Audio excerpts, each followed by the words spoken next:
Before YouTube, live streaming over the internet in 2000. I started making websites almost by accident in around 1997, 1996, 1997. Elsewhere I've discussed this. And I've always been interested in technology, and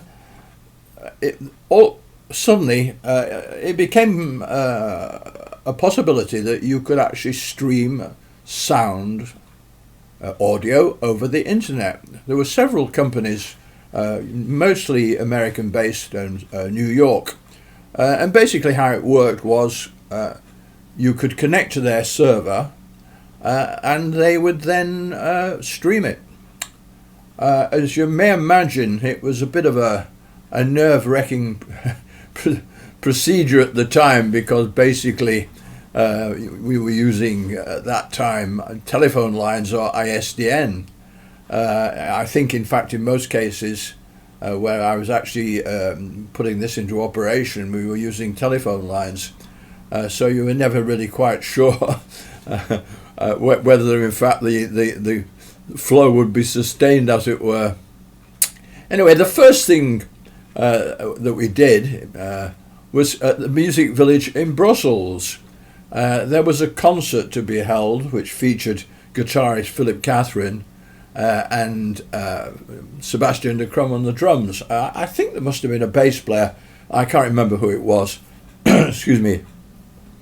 Anyway, it was agreed. I knew the people who ran the Music Village rather well, and of course, being a jazz musician, it was an interesting project.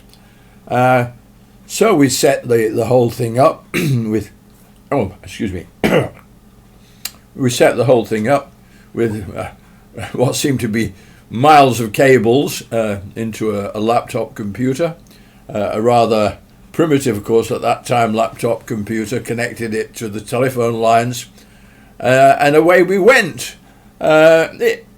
We connected over the telephone lines to the server in New York, and out it went into the ether.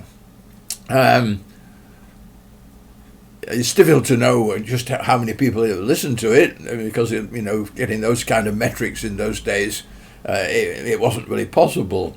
But it went reasonably well. I don't think we had any real problems, and it was quite a lengthy concert. In fact, one of the interesting things was the very first chord that Catherine played on the guitar, he actually broke a string, but in fact you wouldn't have thought anything was amiss. He just went on and played the concert. I do actually have the concert on MiniDisc, so I have it, in my archive. I have a memory of this occasion. So it was really quite innovative. On this basis, in fact, I thought, why not? This could be applied elsewhere. And I started doing fairly regularly streamings for WWF, the World Wildlife Fund, which in fact I did other web work for. And we streamed press conferences, and on one or two occasions, more kinds of sustained conferences. They would do one day and 2 day conferences about various issues, fishing and that kind of stuff. So we did some of that too. In tandem with somebody I knew quite well, we did actually go and talk to companies about this. This was a possibility. I mean, why not? They could stream their news in real time, rather than relying upon print media. And of course, email was still, it was around, but it wasn't very widely used at this time. We got some response. What you have to understand is, around this time, executives of companies, not all of them, but a very high percentage, really didn't welcome the internet. And pretended that, oh yes, this is a kind of one-day wonder, as it were. I think and of course these were the decision makers.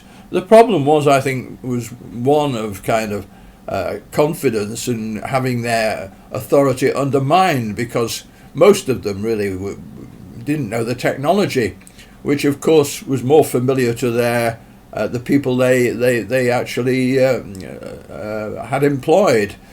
So maybe it was, they pretended to have this point of view about the internet is just not going to last, as it were, but a protection mechanism just to preserve their own position.